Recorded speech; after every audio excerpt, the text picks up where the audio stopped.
Hello viewers and good evening. Welcome to Science TV Weekly Roundup with me, Ruth Wairimo, and my sign language interpreter doing the voicing, Irene Chebiwot. Police in Narok on Friday arrested one suspect linked to a viral video showing a pregnant woman being viciously assaulted. Narok Central Sub-County Police Commander John Momanyi confirmed the arrest, adding that the three other suspects involved in the attack are still on the run.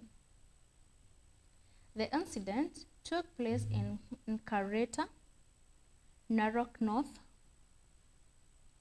where the woman was beaten with sticks by several men as her mother desperately pleaded for mercy.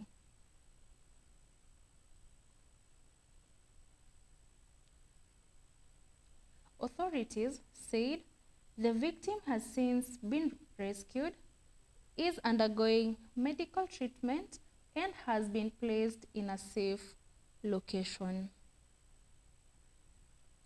Investigations have revealed that the assault was allegedly carried out by the woman's brothers after she rejected their choice of a preferred suitor.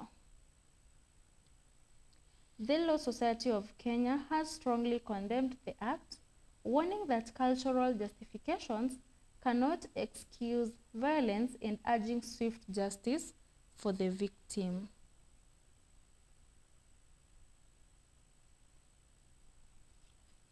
On to our other news. Former President Uhuru Kenyatta on Friday accused the current administration of eroding the progress achieved during the Jubilee era. Speaking during the Jubilee Party's National Delegates Conference at Ngong Racecourse, Uhuru said that flagship programs such as Linda Mama, maternal health scheme, had been abandoned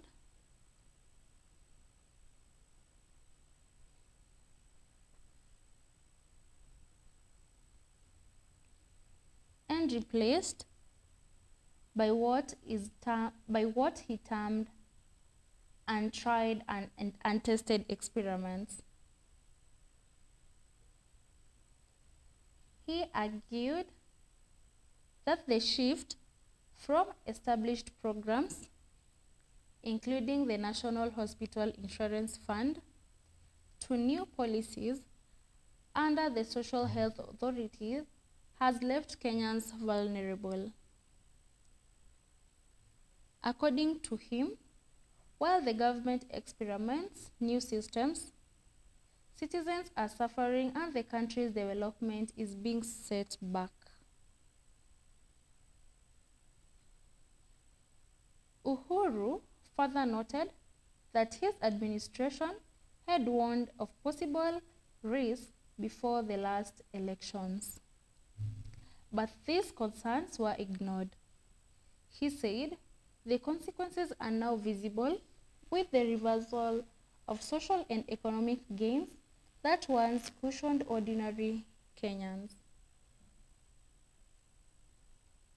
Of all this is what makes a stable and pragmatic nation, one that is filled with hope and not despair, a nation at peace with itself, and one that is able to transist with ease from one generation to the next. In the last general election, I endeavored to pass this message. Unfortunately, it fell on deaf ears and was lost in the noise of insults, character assassinations, myths and stories of dynasties and hustlers, and so on. Yeah. Today, many of the gains we had in the past have been eroded. Linda Mama and others replaced by new untried, untested schemes. And while we wait for these experiments to work, Kenyans suffer and our progress is retarded. As we continue to dwell in rhetoric rather than in progress, we repeat the mistakes of the past. Indeed, today, some of the truths we spoke of yesterday have become the reality check of today, while some of the myths and falsehoods have become the nightmare that many are living. So again, why are we here today? Ladies and gentlemen, the past can inform us.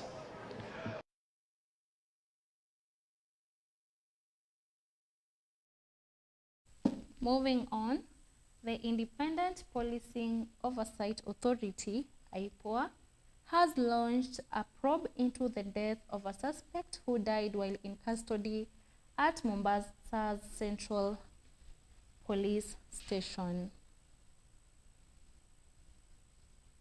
The investigation follows the mysterious death of Simon Warui, a man who had reportedly gone missing in Nairobi a week prior and was later found deceased in a police cell.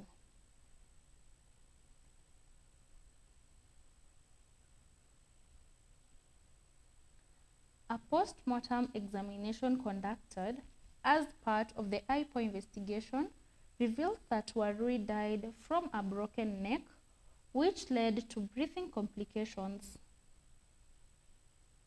However, Warui's family says they are dissatisfied with the progress of investigations so far and have many questions about how their relative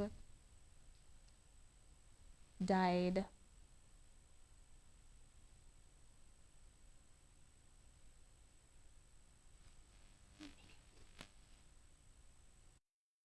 Got hold of CCTV footage, which we are analyzing. Sent toxicology report to the government chemist, and once the results out,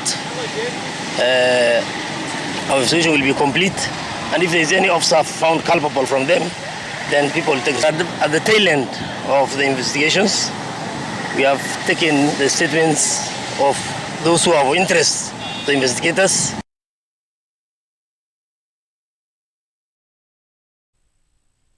Moving on, the Ethics and Anti-Corruption Commission, EACC, has arrested the Busia Land Registrar for allegedly receiving a 10,000 shillings bribe to release a processed title deed. In a statement, the anti-graft body identified the suspect as Collins Liai, who is accused of withholding the title deed and demanding the money as release fee.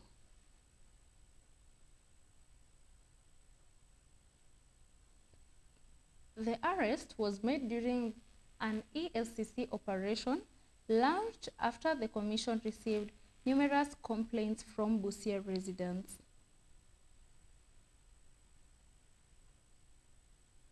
According to the EFCC residents, reported that it had become a routine for Liai to withhold processed titles and then demand bribes for their release. The commission's investigation is ongoing and the suspect is expected to be charged in court.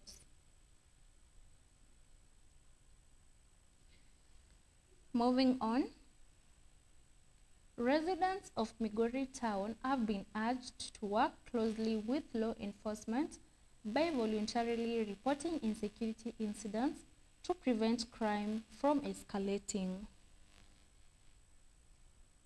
The appeal came after a local businessman, Elias Ongweno, was shot by unknown gunmen on September 23rd while heading home. He sustained serious injuries and is currently receiving treatment at Bosongo Hospital, where doctors planned surgery to remove bullets lodged in his back.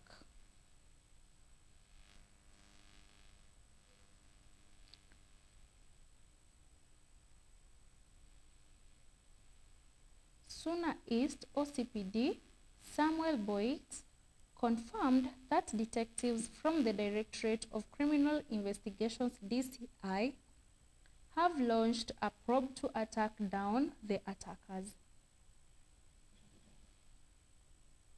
He warned residents against taking the law into their own hands, urging them instead to seek help from conflict resolution officers in handling disputes. Boit admitted that crime in Migori town has been rising, but assured residents that security agencies are committed to restoring order. He also appealed to individuals in possession of unlicensed firearms to surrender them during the ongoing crackdown to avoid arrest. That's all we had for you, our viewers. Thank you for joining us on our weekly roundup news. You've been with me, Ruth Wairimu, and my sign language interpreter doing the voicing, Irene Tribute. Have a good evening and goodbye.